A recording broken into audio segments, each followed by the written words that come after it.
Hello, నేను సిఎస్రావు. వినూత్న దర్శకుడు శేఖర్ కమ్ముల. ఆయన వాస్తవాలకు దగ్గరగా సినిమాలు తీస్తూ ఉంటారు. నిజ జీవితానికి దగ్గరగా కూడా ఉంటాయి ఆయన కథలు. అలాగే కథనం కూడా ఆయన పండిస్తూ ఉంటాడు. కథనాన్ని ఎక్కడ బోరు కొట్టకుండా. అందుకే ఆయన స్పెషాలిటీ శేఖర్ కమ్ముల అనగానే. శేఖర్ కమ్ముల డైరెక్షన్లో అక్కినేని నాగార్జున, ధనుష్ వీళ్ళిద్దరూ హీరోలు పోషించారు హీరోలుగా. అలాగే రష్మిక హీరోయిన్. ఈ తారాగణంతో కుబేరా ప్రపంచవ్యాప్తంగా రిలీజ్ అయింది. అయితే కలెక్షన్స్ ఎలా ఉన్నాయి, ఈ సినిమా ఎలా ఉంది అనేటువంటి టాక్ నడుస్తున్నటువంటి సమయంలో ఓటీటీలో ఎప్పుడు వస్తుంది ఈ సినిమా అనే దాని మీద కూడా ఇప్పుడు సోషల్ మీడియాలో పెద్ద ఎత్తున చర్చ జరుగుతుంది. అంటే సినిమా హిట్టా ఫట్టా అనే దాని మీద ఓటీటీలో త్వరగా వస్తుందా ఆలస్యం అవుతుందా అనే దాని మీద ఆధారపడి ఉంటుంది. యాక్చువల్గా ఇప్పుడు ఓటీటీ ప్లాట్ఫామ్స్ కానీ ఇతర డిజిటల్ హక్కులన్నింటినీ కూడా దాదాపు 50 కోట్ల రూపాయలకు పైగా అమ్మారు అని చెప్పి తెలుస్తుంది. తమిళనాడుకి 20 కోట్ల రూపాయలు, అలాగే తెలుగు రాష్ట్రాలకి 40 కోట్ల రూపాయలు ఇలా అది సేల్ అయింది, అది అమ్మారు అని అంటున్నారు. అంటే 40 + 20 60 ప్లస్ డిజిటల్ హక్కులు 50, ఒక 110 కోట్లు. ఈ సినిమా బడ్జెట్ 120 కోట్లు అంటున్నారు. బహుశా శేఖర్ కమ్ముల డైరెక్షన్లో అత్యధిక బడ్జెట్ తోటి నిర్మించినటువంటి ఫిల్మ్ కుబేరా అయి ఉండొచ్చు. కుబేరానే. అంతకుముందు సినిమాలు ఏవి కూడా ఇంత బడ్జెట్ తోటి తీసినటువంటి సినిమాలు కాదు. ఈ సినిమా రిలీజ్ అయిన తర్వాత చూసిన తర్వాత ఆల్రెడీ ఈ సినిమాకు సంబంధించిన స్పందన అమెరికా నుంచి తెలుగు రాష్ట్రాల వరకు వస్తుంది. మిశ్రమ స్పందన వస్తుంది. కొంతమంది బాగుంది అంటున్నారు, కొంతమంది పర్లేదు అంటున్నారు. సాయి పల్లవి ఈ సినిమాకు సంబంధించినటువంటి హిట్ గురించి కూడా ట్వీట్ చేశారు. సినిమా బాగుంది, తన గురువు శేఖర్ కమ్ముల ఆయన బాగా సినిమా తీశారు అని చెప్పి ఆవిడ ప్రశంసిస్తూ ట్వీట్ చేశారు. సో ఈ సినిమాకు సంబంధించి మిశ్రమ స్పందన వస్తుంది. ఓటీటీలో ఎప్పుడు వస్తుంది అనేటువంటి ఆదుర్త శేఖర్ కమ్ముల అభిమానుల్లో, అక్కినేని అభిమానుల్లో ఉంది. యాక్చువల్గా తమిళనాడు రాష్ట్రంలో ఈ సినిమా కేవలం 20 కోట్లే బిజినెస్ చేయగలిగింది. అక్కడ తక్కువ బిజినెస్ చేసింది, అందుకని ఎక్కువ చేయాల్సి ఉంది అని చెప్పి అనుకున్నారు. బట్ అది అంత పెద్దగా చేయలేదని చెప్పి తెలుస్తుంది. బట్ తెలుగు రాష్ట్రాల్లో ఓకే బిజినెస్, అలాగే ఓవర్సీస్ బిజినెస్ కానీ లేదంటే శాటిలైట్ రైట్స్ కానీ వీటన్నిటికి సంబంధించి బిజినెస్ బాగానే జరిగింది. బట్ తమిళనాడులో బిజినెస్ సరిగ్గా జరగలేదు అనేటువంటి అభిప్రాయం ఉంది సినిమా వర్గాల్లో. అయితే ఈ సినిమా హిట్టా ఫట్టా అనే దాని మీద రివ్యూస్ అనేక మంది చేశారు. కానీ ఎవరి రివ్యూ ఏంటి అనేది మనం అంచనా వేయలేం. ఎందుకంటే వెస్ట్రన్ ఇంట్రెస్ట్లతోటి చాలామంది రివ్యూలు చేస్తూ ఉంటారు. డబ్బు తీసుకోను, లేదంటే ఆ సినిమా హీరో నచ్చకపోతేను, ఇలా రకరకాల భావాలతో ఉండేటువంటి వాళ్ళు ఉన్నారు. అందుకే సినిమా రివ్యూలు వాళ్ళ ఆలోచన మేరకు, వాళ్ళ అభిప్రాయాల మేరకు, వాళ్ళ టేస్టుల మేరకు ఇస్తూ ఉంటారు చాలామంది.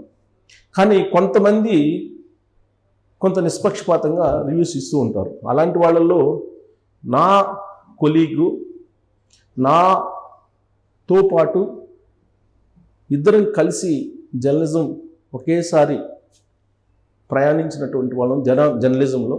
ప్రస్తుతం ఆయన ఒక వెబ్సైట్ పెట్టుకొని నిష్పక్షపాతంగానే నాకు తెలిసినంత వరకు ఏ న్యూస్నైనా ప్రజెంట్ చేస్తూ ఉన్నారు, రాస్తూ ఉన్నారు.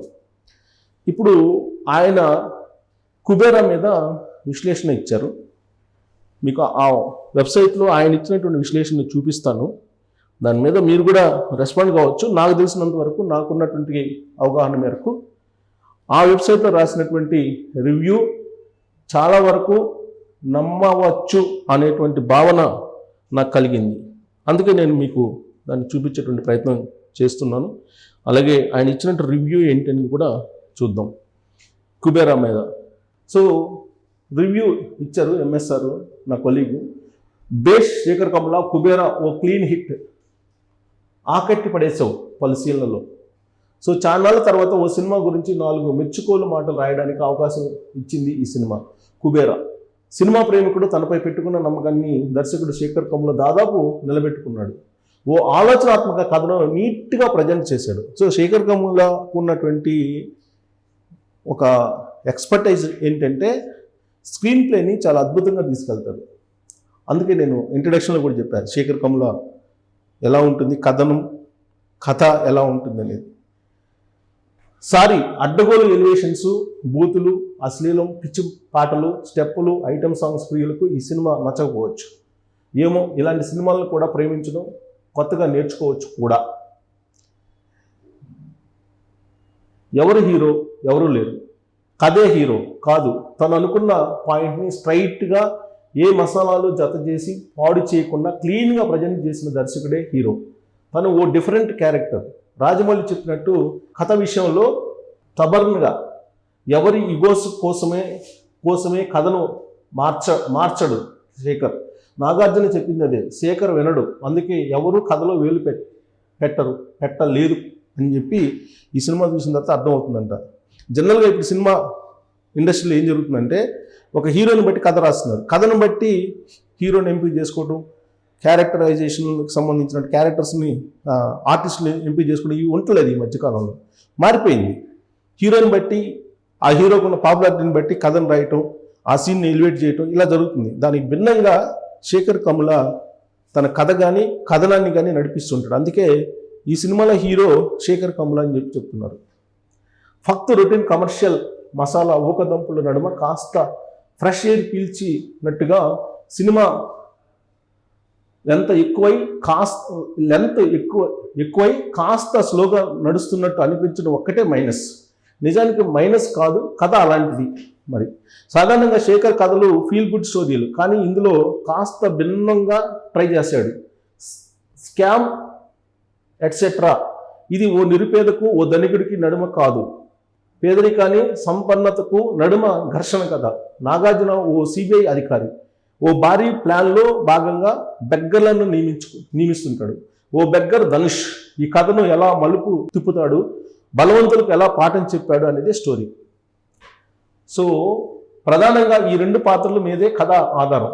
ఇద్దరూ సరిగ్గా న్యాయం చేశారు ఆ పాత్రలకు. నాగార్జున ఈ పాత్రను అంగీకరించడం మారుతున్న తన ప్రయారిటీలకు సూచిక. తన బాడీ లాంగ్వేజ్, భాష, మాటలు అన్నీ డిఫరెంట్. నటుడిగా చాన్నాళ్ళుగా ఓ మంచి పాత్ర లేక క్లిక్ కాక సతమతమవుతున్న తనకు ఇది ప్లస్. ఇప్పుడు తనకు రిలీఫ్ కూడా. తన భావి పాత్రలు ఎలా ఉండాలో కూడా నాగార్జున ఓ నిర్ణయానికి రావచ్చు. ధనుష్ స్వతహాగానే మంచి నటుడు. ఇలాంటి పాత్రలు దొరికితే నటించడు, పూర్తిగా లీనమైపోతాడు. డిఫరెంట్ పాత్రలు ఎలా చేస్తాడో తను గతంలోనూ చూశాం కదా, ఇది అలాంటిది. తన నటనను ఆవిష్కరించే పాత్ర బాగా చేశాడు ధనుష్. తెలుగు ప్రేక్షకులకు మరింత దగ్గరవుతాడు. దీంతో ఒకే మాటలో చెప్పాలంటే Dhanush you are excellent. So ఈ సీన్ వచ్చాక థియేటర్లలో జనం లేచి చప్పట్లు, కేకలు. వావ్, ఎన్నాళ్ళైంది ఓ నటుడు యాక్షన్కి ఇలాంటి చప్పట్లు, కేక. ఈసారి జాతీయ అవార్డు కనుక తనకు దక్కకపోతే ఈ అవార్డులే దండగా అన్నట్టుగా అతిశయోక్తి ఏమీ కాదు. చాలామంది నట బీభత్సలు చూసి నేర్చుకోవాలి. ఇది Dhanush character. So something different. మూడో ప్రధాన పాత్ర రష్మిక. కొంతకాలంగా ఆమె ఎదుగుదల ఇండస్ట్రీకే ఆశ్చర్యం. అయితే సాధారణంగా శేఖర్ సినిమాలో స్త్రీ పాత్రలు బలంగా ఉంటాయి, ఆత్మవిశ్వాసంతో కథను మోస్తాయి. ఇందులోనూ రష్మికకు మంచి స్క్రీన్ స్పేస్ దొరికినా సరే శేఖర్ సినిమాలో కనిపించే స్త్రీ పాత్ర లాంటి బలమైన పాత్ర అనిపించదు. బట్ ఆమె తనకిచ్చిన పాత్రకు న్యాయం చేసింది. ఎక్కువ కాదు, తక్కువ కాదు. శేఖర్ అలా చేయనివ్వడు కూడా. కథే కాస్త డిఫరెంట్. శేఖర్ మార్క్ కథ కాదు, 1,00,000 కోట్లు కుంభకోణం, బినామీ బిచ్చగాళ్ళు వంటి కొత్త కథాంశం మొదట్లో ఆశ్చర్యాన్ని కలిగించిన ఎప్పుడైతే ధనుష్ పాత్రకు పేద ధనిక అంతరాలు, ఇతర భావోద్వేగాలను జత చేశాడో కథ ఆసక్తికరంగా మారుతుంది. రష్మిక ప్రవేశంతో కథ కాస్త నీరసపడిన తర్వాత కవర్ చేశాడు దర్శకుడు. పేద గర్భిణీ ట్రాక్ బాగా నచ్చింది. ఒక బిచ్చగాడు అత్యంత ధనవంతుడిని వీధులకు తీసుకువచ్చే సన్నివేశం కూడా కొంత సినిమాటిక్గా ఉన్నా సరే ఆ డ్రామా ఓకే. కుబేరా టైటిల్ ఎంత ఆప్టో తెలుస్తుంది మనకు. జిమ్ సర్బ్ ఒక దురాశాపరుడైన డర్టీ రిచ్ పాత్రలో, ఇతర పాత్రల్లో సాయాజీ షిండే, దలీప్ తహిల్, సుమైనా ఫిట్ అయ్యారు. విసిగించే మసాలాల వాసనలే లేకుండా కేవలం ప్రధాన కథ, ప్రధాన ప్రదర్శనలపై దృష్టి పెట్టాడు దర్శకుడు. చాలా తక్కువ పాత్రలతో మొత్తం కథాంశాన్ని నడిపించడంలో శేఖర్ కమ్ములకు ఇది మరో పెద్ద విజయం.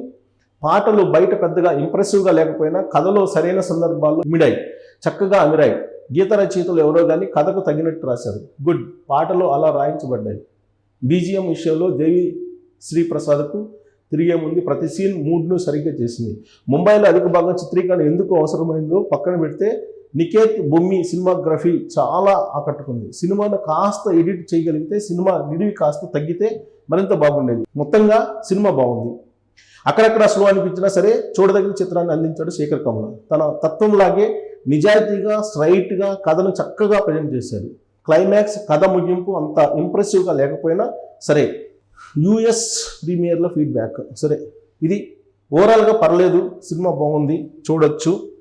శేఖర్ కమల తన మార్పును చూపించాడు ఈ సినిమాలో అనేది ఆయన వ్యక్తం చేసినటువంటి అభిప్రాయం. చాలామంది రేటింగ్లు ఇస్తుంటారు. ఆ రేటింగ్లు పక్కన పెడితే ఖచ్చితంగా శేఖర్ కమల తన స్టైల్లో ఈ సినిమాని అయితే నిర్మించారు. సినిమా అయితే చూడొచ్చు, బాగుంది. నిడివి ఎక్కువగా ఉంది, అక్కడక్కడ కొంచెం స్లోగా ఉంది, కానీ మిగతా అంతా బాగుందని అంటున్నారు. ఇది కొంచెం పొలిటికల్ రిలేటెడ్ స్టోరీగా కూడా అనిపిస్తుంది. ఒక రిచ్ పర్సన్ని బెగ్గర్ ఏ విధంగా ఉంటాడో సిబిఐ ఆఫీసర్ అంటున్నారు. సో పొలిటికల్ రిలేటెడ్ స్టోరీ కూడా దీంట్లో ఉన్నట్టు అనిపిస్తుంది. ఎనీహౌ కుబేరా సినిమా బాగుంది అనేటువంటి టాక్ వచ్చింది. కాబట్టి ఓటీటీల్లో వస్తే చూద్దాము అనుకునేటువంటి ప్రేక్షకులకు కొంత నిరాశ. ఎందుకంటే కొంత లేట్ అవుతుంది. హిట్ టాక్ వచ్చింది కాబట్టి ఈ సినిమాకి కొంత లేట్ అవుతుంది. మామూలుగా అయితే జూలై ఆఖరి వారంలో ఓటీటీల్లో వస్తుంది అమెజాన్లో అని చెప్పి అంటున్నారు. బట్ కొంచెం 4 రోజులు అటు ఇటు, ఒక వారం అటు ఇటు కావచ్చు. ఎందుకంటే సినిమా హిట్ అయింది కాబట్టి ఓటీటీల్లో చూద్దాం అనుకునేటువంటి వాళ్ళు వెయిట్ చేయకుండా ఇప్పుడే చూడొచ్చు. ఎందుకంటే సినిమా హిట్ అయింది కాబట్టి అప్పటిదాకా వెయిట్ చేయలేరు కాబట్టి. సో ఓటీటీల్లో కొంత లేట్ కావచ్చు. ఎప్పుడు వస్తుందనంటే సుమారుగా జూలై లాస్ట్ వారం లేదంటే ఆగస్ట్ ఫస్ట్ వీక్లో అమెజాన్ దాంట్లో వస్తుంది అని తెలుస్తుంది. సో కుబేరా మీద మీ అభిప్రాయం ఏంటనేది తెలియజేయచ్చు. Thank you.